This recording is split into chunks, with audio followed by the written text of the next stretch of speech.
Olá, bem-vindos ao Provoca SJ, um podcast da Companhia de Jesus, onde a fé se encontra com a dúvida, onde a Igreja caminha com o tempo, onde o Evangelho provoca o coração e a razão. Mais uma vez encontramos aqui com o Nelson Faria, com o Samuel Beirão e eu sou o Duarte Rosado. Bem, estamos mesmo às portas desta grande celebração do Natal e é disso que nós gostamos de falar, do mistério da encarnação.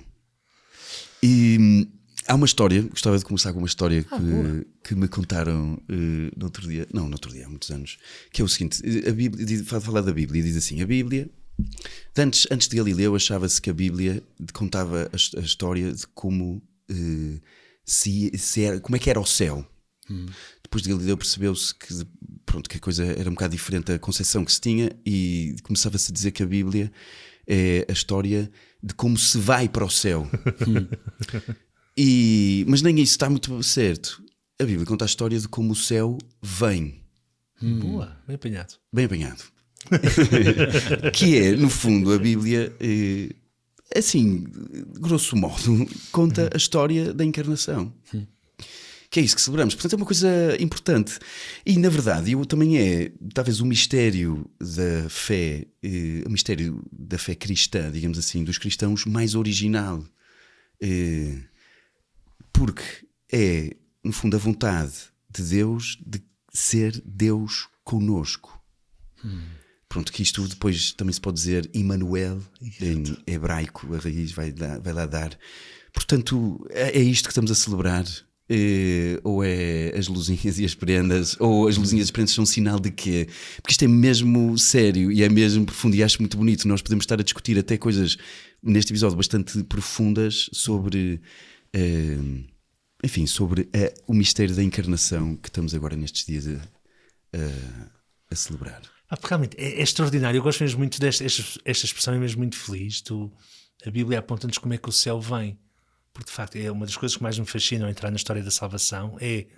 Não é tanto a história do homem à procura de Deus, que muitas vezes foi isso que me foi dito, que a Sagrada Escritura é o homem à procura de Deus, a história do homem à procura de Deus. Se calhar a teologia é um bocadinho mais isso, mas a Sagrada Escritura é a história de Deus a vir ao encontro do homem, sim. Constantemente. O Gênesis é isto, é o Deus que vai à procura do seu povo. O Êxodo é ele a tentar apelar a malta à libertação. Isaías, os grandes profetas, porque de facto o povo escolhido, representado em Israel, é impressionante porque eles tiveram uma vida tramada, não é? Porque Abraão sai da sua terra para a terra prometida, chega à terra prometida está com imensa gente. Então há logo conflito. E depois há uma grande fome, vão para o Egito e encontram a escravidão. Conseguem libertar-se ao fim de 400 anos da escravidão, atravessam o deserto 40 anos. Chegam novamente à terra prometida, está ocupada. Então começam novamente ali com outras tensões.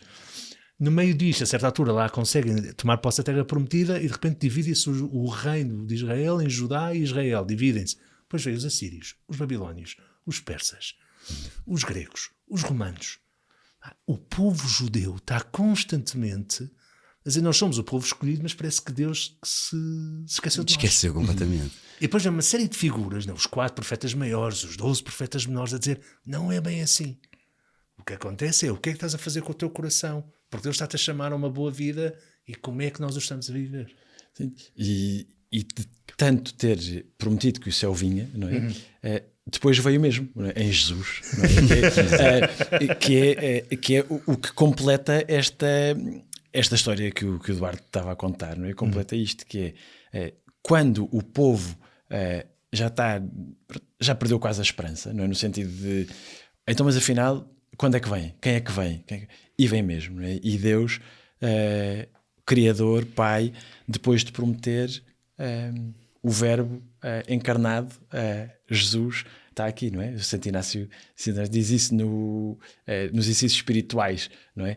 Quando a Trindade decidiu que o Verbo se ia fazer uma pessoa. E o Natal é o símbolo, vou dizer desta maneira, o símbolo de tudo o que esta encarnação significa. O Natal que celebramos, não é? A comunhão, a festa, o exagero, a comida. Estou a falar do Natal de como vemos pagamente, não é? Tem todos estes... Pagamento de pagar, é isso que estás a dizer. Pode ser. Depende da quantidade de tias, avós que vão à festa. Mas aquilo pronto, aquele sugarcoat do que é o Natal, mas que é o que nos ocupa imenso tempo, não é? Os presentes que se dão, a família que se junta, a roupa que se veste, as músicas que se cantam, é o exagero da resposta a este amor de Deus, que é: eu vou-me fazer um como vocês. Claro que se calhar tiramos este sentido ao exagero e ficamos só no exagero, não é? Mas o Natal é a celebração do amor de Deus, deste céu que veio e que vem. Engraçado, porque nesta história da salvação a malta estava à espera de outra coisa. Estava à espera de outra coisa, estava à espera de um Messias.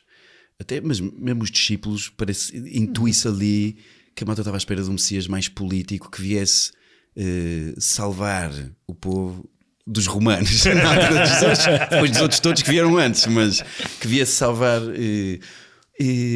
Mas há aqui mas isto é diferente, isto não foi bem assim, certo? O que é que...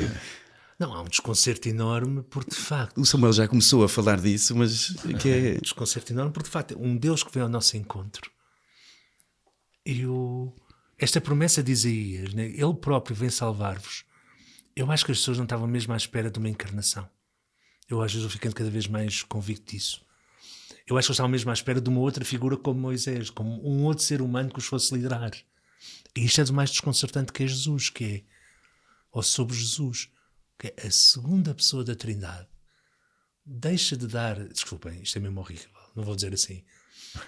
O nosso Deus, que foi sempre tentando chamar-nos ao caminho correto, a certa altura diz: querem ver como é possível viver assim? É mesmo possível, verdadeiramente como ser humano e verdadeiramente Deus. Ou seja, não é maionese, como dizia um professor aqui do Samuel e meu. Jesus, não és maionesa. Não é tipo misturar tudo. É 100% Deus, 100% homem.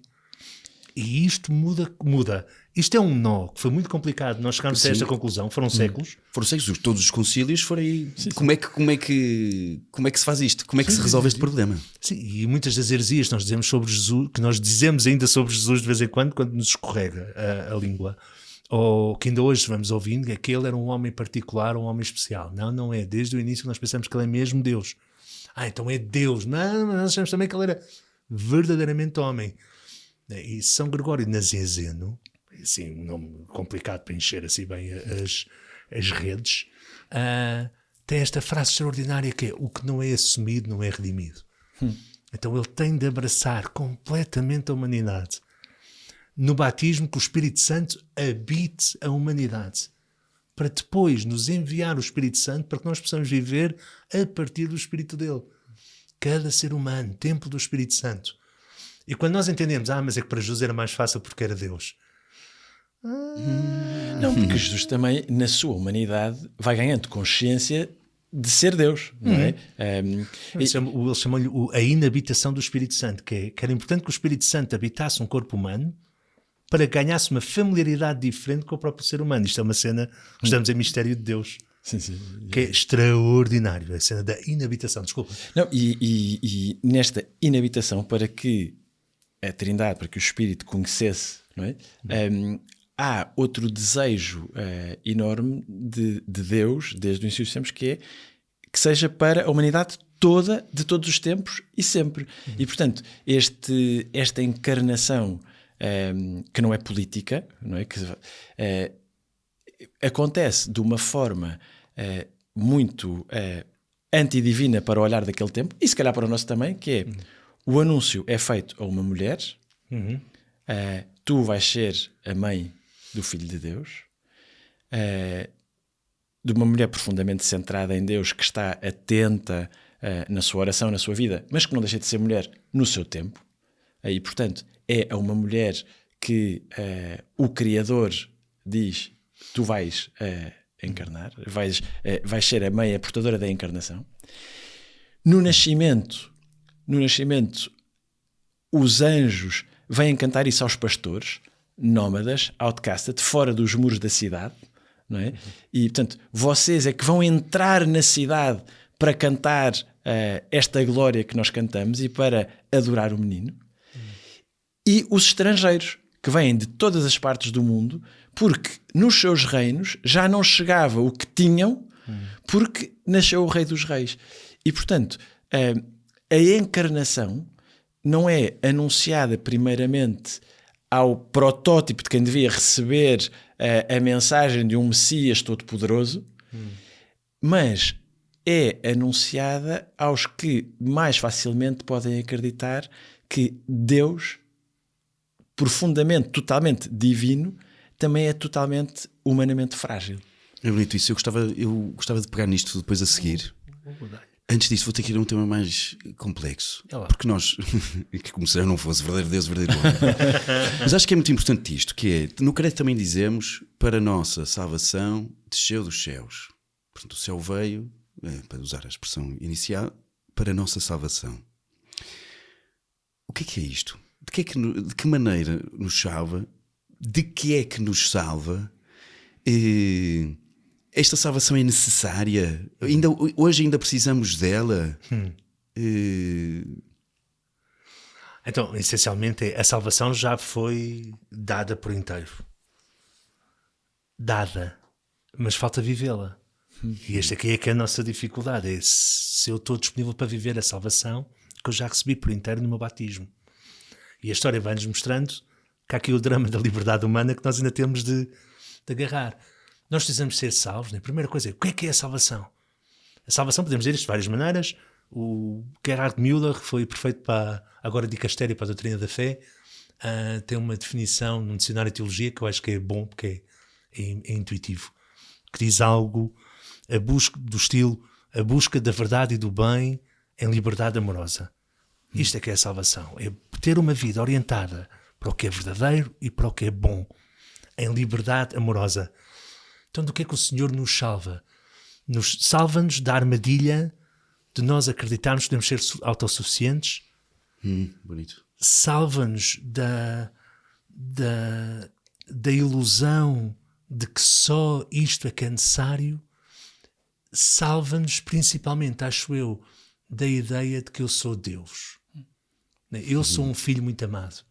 E nós somos chamados a ser por participação aquilo que Deus é por natureza. E é este o grande convite de Deus, é Deus não nos salva sem nós. Ele salva-nos, não nos salva sem nós. E quer a nossa participação ativa. É engraçado. Eu disse esta frase engraçada e que tem a ver com isso. Aquilo já dissemos noutro episódio, mas é que Deus fez-se homem para que o homem se torne Deus. Ou seja, para a sua divinização, como tinhas dito também, que é uma palavra que nós usamos, que se usa mais no Oriente, no cristão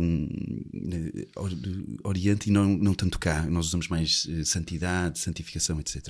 Mas eu acho muito bonita, porque isto não é uma questão tanto reativa ou de defesa, ou fizeste, então é uma questão de entrar na vida divina. Ou seja, tem aqui uma dimensão muito mais de participação do que propriamente só olha, fizeste asneira, por isso eu vou aqui tratar deste assunto, não é? Fazer aqui uma operaçãozinha e tal, para tirar um tumor. Mas é muito engraçado isto, é porque pensar na salvação não simplesmente como eu fiz asneira, portanto tenho que vir cá arrumar o assunto, mas pensar na salvação como uma progressiva entrada na vida divina, na própria vida de Deus, à qual nós somos chamados e que está escrito corre nas nossas veias este desejo. Isto é muito mais bonito e muito mais vivível do que simplesmente uma salvação de pronto, olha, pronto, e depois há aqui uma questão teológica que podemos entrar muito interessante, que é, mas então pronto, porque se nós não tivéssemos pecado, como é que era? Deus tinha encarnado ou não? Não, mas é uma discussão teológica séria e muito antiga já. E que tem lugar hoje, não é? Porque eu acho que tem lugar. Deus vem salvar-nos da nossa imanência, não é? Estávamos a dizer, Deus vem nos dizer com a encarnação que temos um horizonte muito maior do que aquele que nós conhecemos ou podemos sequer imaginar. Deus não encarna em Jesus porque lá da eternidade, seja onde for, a humanidade está desgraçada, está tudo, todos pecam, todos, e então vou lá resgatá-los de alguma coisa que eu não criei, não é? Portanto, não era necessário, era necessário Deus encarnar para que nós deixássemos de pecar. Não, continuamos a pecar. Não é? Por outro lado, Portanto, mas o que a segunda pessoa da Trindade, o Verbo encarnado, Jesus Cristo, nos vem dizer é que o pecado não é a resposta natural da condição humana. Boa. Sim. Mas eu aqui acho que há aqui uma coisa perigosa, que é desligar a criação da redenção. Ou seja, a criação da salvação. Eu vou tentar explicar mais ou menos isto e depois deixo para comentários, mas então a criação era uma coisa muito, muito, muito boa e continua a ser uma coisa muito boa, mas estragámos, e porque estragámos a questão da criação, então teve que vir o remendo. O santo remendo. Exatamente. Ou eu confesso que gosto mais desta maneira de ver, que é a criação já é em vista, digamos assim, de Cristo, da salvação. Então, ainda bem que gostas mais dessa maneira de ver, porque é a maneira católica. Bom, então isto é a maneira católica. Não, mas não, é a maneira católica, mas, ou seja, na prática, enfim, eu não sei se aprendi isto. Não. Porquê? Porque a intuição, ou seja, a visão do há um problema e vem alguém arranjá-lo, é muito mais intuitivo. Claro. Mas felizmente a Igreja Católica tem uma tradição intelectual de 2000 anos em que nos andamos a perguntar para estas coisas há imenso tempo. E onde esta polémica foi mais acesa foi na Idade Média, principalmente entre uma escola mais franciscana e uma escola mais dominicana, portanto falando aqui das duas ordens religiosas, grandes ordens religiosas da Idade Média, a Ordem dos Frades Menores, ou franciscanos, e a Ordem dos Pregadores, os dominicanos, que colocou em tensão Duns Scoto, ou Beato Duns Scoto, e Tomás de Aquino, ou São Tomás de Aquino.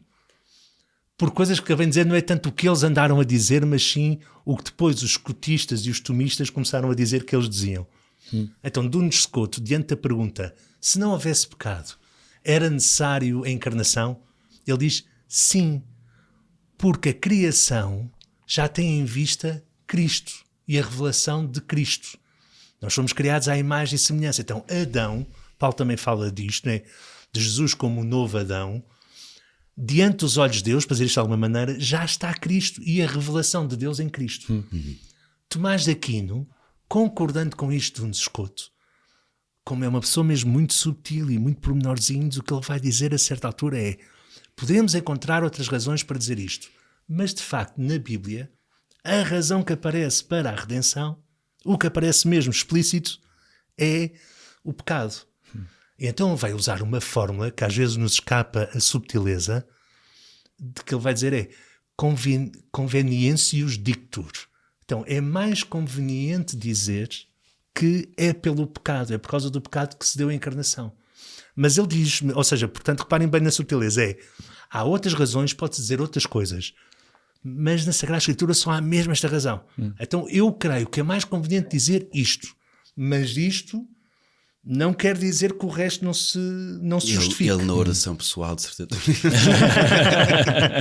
Então ele tem esta coisa que então, ele está a ser bastante subtil, mas de repente, como nós às vezes perdemos a subtileza e até nos debates a coisa fica um bocadinho mais quente e esquecemos um pouco da subtileza do pensador original, perdemos um bocadinho o que não são duas escolas a oporem-se uma à outra, são ênfases que estão a ser colocados. Pronto, eu compreendo o que é que Tomás de Aquino está a dizer. Realmente é mais conveniente dizer que, mas atenção que ele começa a frase por dizer, nós podemos intuir e ver outras razões. São só ênfases. Mas é verdade uma grande polémica medieval e que nós ainda hoje vemos refletida. Sim, porque é o que eu estava a dizer, eu, com toda a honestidade, a mim nunca esta questão da criação em vista de Cristo é muito mais bonito e muito mais, tem muito mais a ver com não jogar simplesmente à defesa Tipo, estragamos isto, vamos tentar não estragar mais, não é? Mas em vista de Cristo. E eu acho que nós continuamos a viver em vista de Cristo. Pronto, a nossa vida continua a ser em vista de Cristo. Boa, gostei. Não, aqui também só um apontamento aqui importante, que é de que maneira é que nós lemos a Sagrada Escritura e este mistério da encarnação. Ou seja, se numa perspectiva de que o Filho Eterno se faz homem, não é? E portanto há esta visão mais descendente, ou então se Jesus é reconhecido por ser o Filho de Deus, é reconhecido como Filho de Deus, portanto ao contrário do Jesus terreno para cima, não é? Que é ascendente. Mas seja uma maneira, seja outra, aquilo que dizíamos é, no princípio da criação, não é? No princípio dos tempos, há este desejo salvífico desde o início de Deus, não é? Muito bem. Este desejo de revelação e do Deus que vem, o céu que vem. Espetacular, revelação. Era exatamente a palavra que eu ia usar, porque Mas o Espírito Santo trabalha. mas é que era exatamente isso, que é a questão da revelação.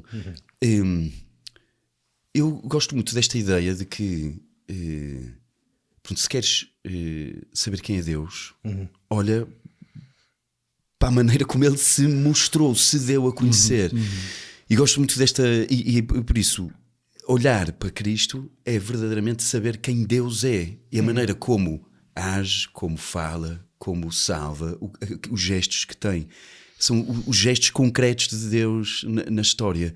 E nós estamos a celebrar isso. Estamos a celebrar os gestos de Deus na nossa história. Porque acho isto muito, muito bonito. De perceber que Deus se revela, não é?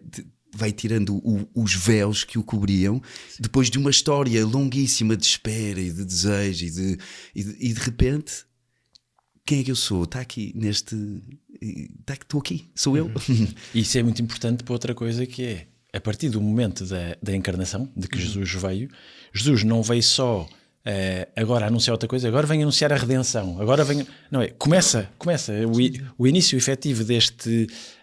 assumir toda a natureza humana com tudo aquilo que ele tem, com tudo o que nós temos, é o início da efetivação da promessa. Tal qual. E eu acho esta questão dos gestos e de gestos como reveladores da promessa tem um impacto enorme. Eu conheci 4 papas desde que nasci no tempo de João Paulo II, depois veio o Bento XVI, Francisco e agora o Leão XIV. O Leão XIV estamos a conhecê-lo um bocadinho melhor. Não é tão mediático como o João Paulo II ou Francisco, pelo menos para já.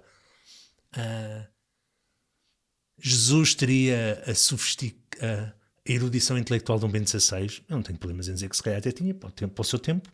Ele conhecia as escrituras, sabia manejar bem, portanto, sim. Teria a empatia, a capacidade de comover-se publicamente, como já vimos em Leão XIV? Sim. Teria a capacidade de mobilizar massas, incentivar multidões. Ainda há pouco tempo estava a ouvir algo do João Paulo II. Impressionante mesmo. Aquele homem foi feito para multidões e para estádios e para colocar toda a gente ao rubro. Também acho que sim. Onde é que eu acho que o Papa Francisco, de quem eu gosto,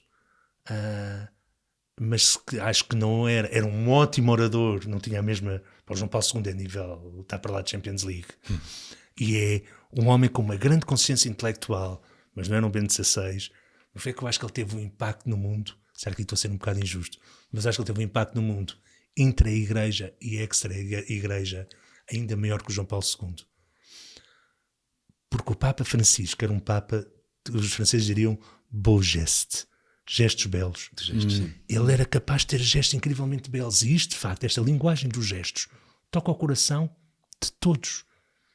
E isto, mais do que a erudição, mais do que a oratória, é uma coisa que toca, é uma linguagem universal. Tipo, é quase, para se olharem para a comédia, é um Chaplin ou um Mr. Bean. Toda a gente compreende, não precisa saber a linguagem. E Jesus tem esta potência que nós por vezes ficamos agarrados ou ao fascinante do milagre, ou à erudição, à articulação, à sofisticação das histórias, mas é principalmente os gestos de Jesus que nos colocam, que nos mostram quem o Pai é e nos colocam num trilho de salvação. Muito bonito. Eu gosto de uma coisa por falar em gestos, Mas isto já estava no Antigo Testamento. Então, há aqui o nosso bem embrulhadinho, estava muito bem embrulhadinho, é quase em potência, mas que já que é os credos. Isto, enfim, estuda-se na Bíblia, digamos assim, os credos do povo de Israel, os credos dos judeus, chamam-se credos históricos. Em Deuteronômio 26, o capítulo 26 do livro de Deuteronômio, tem lá aquilo que eles chamam o credo histórico. E o que é o credo histórico? É, quando chegares à Terra Prometida, pega nas primícias daquilo que tu cultivares, as primeiras coisas que tu receberes da terra, pega nisso tudo, vai ao templo, entrega ao sacerdote e dizes: meu pai era um arameu errante, que não sei o quê, e depois foi para o Egito e trouxe um povo forte e numeroso, e os egípcios começaram a ficar com medo disso e começaram a oprimir-nos, impondo-nos dura escravidão, mas o Senhor viu ouviu o nosso clamor, viu o nosso sofrimento, e desceu para libertar e conduziu o povo, e que não sei o quê, que é um Deus dos verbos. É muito, já nessa altura. Então o credo histórico dos judeus é dizer: eu acredito. Porquê é que eu acredito? Porquê é que eu tenho fé? Porque Deus foi fiel, misericordioso, porque me libertou, E eu acho verdadeiramente que nós também temos um credo histórico. Nós precisamos de um credo histórico, de olhar para a nossa vida e dizer, de sinalizar quase os verbos de Deus, ou seja, estes gestos de Deus na nossa história, seja na nossa história pessoal, mas seja na história da igreja, do mundo, etc. Quantos gestos não existem? Portanto, como Deus se revela nos seus gestos, nos seus... Muito bem, vou abrir só aqui mais acho que podemos abrir só mais um tema muito engraçado, acho eu que podemos, que é o seguinte. Então, agora mais prático daquilo que também vamos rezar nos próximos dias, nas leituras, que é muito bonito pensar que temos o próprio Deus encarna, não é? O céu vem, Deus vem verdadeiramente ao nosso encontro, mas vem de uma forma inesperada. E eu gosto muito deste advérbio de modo, do inesperado. Porque de facto vem de uma forma inesperada, como o Samuel estava a dizer, é por isso que eu estou a pegar naquilo para cumprir esta promessa. de voltar Estás-me aqui a deixar no Antigo Testamento e treinamento. Sim, que os ouvintes ainda cá estão. Vem de uma forma pobre, anuncia-se aos pobres também, e nada do que era expectável ou esperado.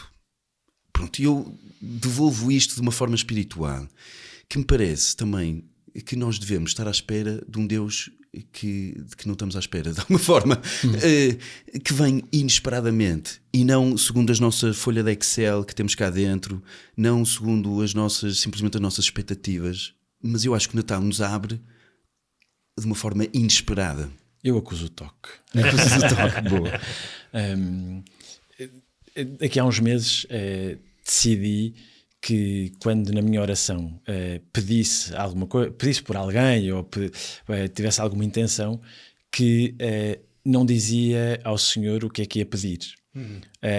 Dizia: olha, Senhor, peço-te pelo Duarte para que para que o concerto corra bem, ou para que seja fiel à oração. E eu deixei de entrar nessa ousadia de dizer a Deus o que é que eu acho que Deus deve dar àqueles que são necessitados. Não é?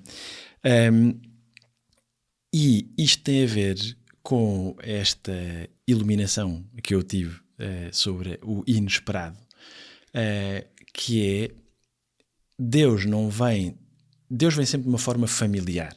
Não é? Vemos isso no ressuscitado. Não é? O ressuscitado chama pelo nome, parte o pão, vem sempre de uma forma familiar. Não quer dizer que o entendamos sempre. Porquê?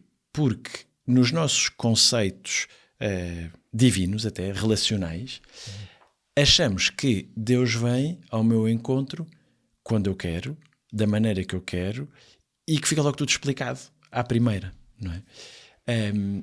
E portanto há uma disponibilidade de coração que também é a manjedoura que nos dá. Quando tivemos o episódio sobre o Advento, falámos sobre Jesus que não está no presépio. Não é? No Natal, Jesus já está no presépio. Não é? Nós fizemos um presépio bonito, belo, limpinho, cheio de luz. E é verdade, porque o que está no nosso presépio é esta dimensão divina da encarnação, não é? Mas diante do presépio, diante de um Deus frágil, bebê, que é preciso pegar ao colo, não é? A única coisa que eu posso devolver é o meu espanto. É espantar-me. O Messias quis aprender tudo desde o início. Quis ser completamente dependente. E este caminho divino de a palavra fez-se um bebê que cresceu e no final da sua vida, para que nós tivéssemos a certeza que isto é verdade, se fez alimento que se parte aos bocados em migalhas e que cada migalha é a totalidade, não é? Faz com que os meus Exceis sejam inúteis. Porque a certeza que Deus nos deu é que vem. Mas depois não pôs as letras pequeninas das cláusulas contratuais gerais. Não é? E nós não precisamos delas. Não é? Nós precisamos da confiança, não precisamos da certeza. E essa já a temos. Por isso é que quando alguém me diz que ou não acredita em Deus, ou que tem dificuldade, ou que eu respeito profundamente, eu não gosto nada daquela frase típica, tu tens fé mas não sabes. É muito paternalista. Mas eu estou convencido que muitas destas pessoas, sem eu querer ser agora o paternalista, muitas destas pessoas convenceram-se que não acreditam porque construíram o seu perfil de Deus e esse perfil nunca mais chega. Porque perderam a capacidade de se espantar e de se abrir ao novo. E de se deixar surpreender. Isso. Por fim, eu acho que o Senhor vem continuamente. Ou seja, depois da encarnação, pelo Espírito Santo, o Senhor vem continuamente. E a vigilância que se falava no Advento, acho que é exatamente a vigilância que nós precisamos continuamente. Um Senhor que continua a vir, continuamente, cuja a graça é o Senhor dar-se a Ele mesmo. Ele próprio vem salvar-nos, mas é Ele próprio que se dá. E eu acho que isto é a grande graça. Que por causa das outras graças que nós temos, o Senhor deu uma graça de, são expressões só da graça maior, que é o Senhor que se continua a dar. E por isso, é isso, neste Natal acolhemos um Senhor que se dá, que se entrega desta forma surpreendente, e por isso deixamos-nos surpreender. Isso mesmo, sim. Acolher a graça. Vamos ao presépio, pegá-lo ao colo, não é? Eu acho que é... Pronto, um bebê surpreende sempre, não é? E portanto, pegar ao colo o Filho de Deus, não é? Pronto, é isso. Sim, nas meditação, ir com a imaginação, ir ao presépio, é tão bonito poder pegar ao colo, enfim, Santo Inácio sabia do assunto.